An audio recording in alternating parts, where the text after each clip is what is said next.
encouraging me to read another. So this is called Pardon, Madame. Pardon, Madame. Running a little late as usual, I stopped at the Bush's supermarket on Plymouth Road in Ann Arbor to pick up something for lunch. I'm on my way to meet a small group of friends, retired folks like me, who get together in the middle of the day to rather casually attempt to speak Italian. Nina is representing that. This is not Irene's class. This is completely different. Irene is much more serious. I had years of French and Latin in high school, but neither involved much conversation. I lived with a family in Tuscany when I was 21 and learned to use Italian, however incorrectly, on an everyday level. But now that I'm retired and have time, I'm determined to improve it. This supermarket isn't a super fancy store. It's large and a cut above the Kroger, but hardly a gourmet market. I'm thinking of putting something together virtuous from the extensive salad bar, but I can't resist looking at the takeout hot buffet. There's a dish curiously labeled American goulash, which looks greasy and promising. Next to it, a tray of Cajun chicken, which various cut-up breast, thighs, and drumsticks, apparently baked or roasted with some red spices and herbs, dusted on top. It looked rather dry. I am now considering the goulash, noodles and a beefy stew.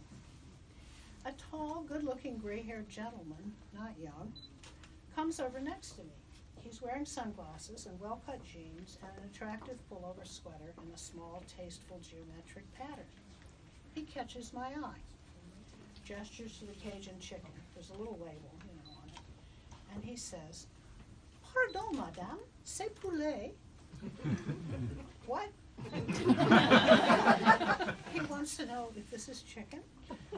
It takes a moment, but I answer smoothly, "Oui, monsieur, c'est poulet." Surprisingly, my accent sounds pretty good. "Oui, bien, mais qu'est-ce que c'est cajun?" He pronounces it cajun in French. Okay, he wants to know what Cajun means. I surprise myself with an answer right away. C'est à la mode de la Louisiane. He looks at me directly now, smiling. "Alors, madame, êtes-vous de la Louisiane?" Why would he think I was from Louisiana? I'm not from Louisiana, but my grandfather was. No, je suis d'ici, Michigan. Next to me, he says something I didn't catch and follows it with another question. I want to apologize for my bad French, but can't quickly formulate the sentence. All I can come up with is, "Je regrette." "De rien, madame, pardon." He puts 2 pieces of chicken in a container and says, "Alors, merci, madame," with a nod and a smile as he turns away. It was a pleasing surprise to speak French all of a sudden, out of context, without warning. I wanted to continue it. I call after him, "Au revoir, monsieur." "Au revoir, madame," he says, I am so baffled by this puzzling, slightly surreal encounter in the midst of an American supermarket that I can hardly think straight. Why on earth had this man spoken to me in French? I've struggled to speak French when I've been in Paris, but this time the simple answer slid right off my tongue. Did this really happen? I fill half a soup container with the goulash, pick up a pound of coffee that we eat, and head for the checkout counter. But then I hesitate, and I want to look around and see if I can spot this guy. I want to ask him why on earth he spoke to me in French. I try out a sentence in my mind. I don't get very far with it. He seemed to be alone. Surely any reasonably sophisticated Frenchman who has made his way to this slightly out-of-the-way supermarket on the edge of town should know the English word for chicken. Well, maybe he didn't know Cajun. But I don't see him anywhere. It's a large store with an odd layout. He's not at the checkout either. I'm in a hurry. A cashier is open, so I pay up and get in the car. When I arrive at the Jolly Italian group, they are discussing how to design a T-shirt for the group reading, "Mangiamo, ridiamo, studiamo un po'." I'm eager to tell them this story. They all agree this was certainly strange. They speculate. Joe says the purple streak in my hair makes me look European. He also says, maybe the guy was trying to pick me up. Unlikely, but thanks a lot, Joe. Reg points out that Cajun comes from Arcadian, the name of the French-speaking people who migrated down from Canada to Louisiana, so maybe that word just wasn't familiar to him. Maybe his English is poor and he's embarrassed to use it, says Nina. Maybe he's discovered that many people in Ann Arbor are well educated and actually speak French. No other explanations are forthcoming.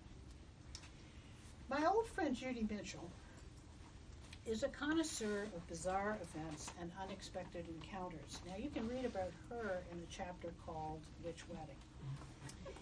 As soon as I get home, I call her in Maine, where she lives with her third husband. She ponders the stories for a few minutes and says, well, wait a minute. Wasn't your grandfather from Louisiana? Yes, Neville Henshaw was born in New Iberia.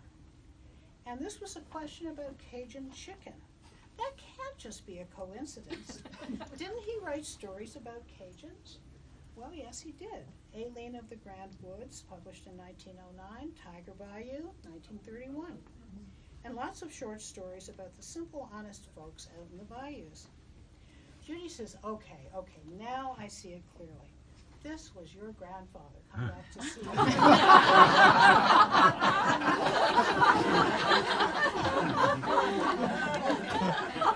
I protest. This tall man didn't look anything like the fish. I never knew my grandfather. He died years before I was born. That doesn't matter, said Judy. He can come back in any form he likes. Maybe he always wanted to be tall. I'm sure he just wanted to take a look at you. I comment that I was slightly amazed at my smooth transition into French. Your grandfather spoke French, didn't he? Well, yes, he did. Maybe he was testing you. I bet he was pleased that you could speak some French. Or maybe he was channeling it to you. Judy sees no problem with this. See, she says, I know it. That was your daddy. He just wanted to check you out for a minute. There are lots of stories about time travel, connections to other times, other universes. I can send you a book about this. 2 books, actually. No one has offered any other interpretation of this unusual encounter. Maybe it's better that I didn't find the man, letting his appearance remain a mystery. But I'm afraid I don't really think it was my grandfather, unless maybe it was.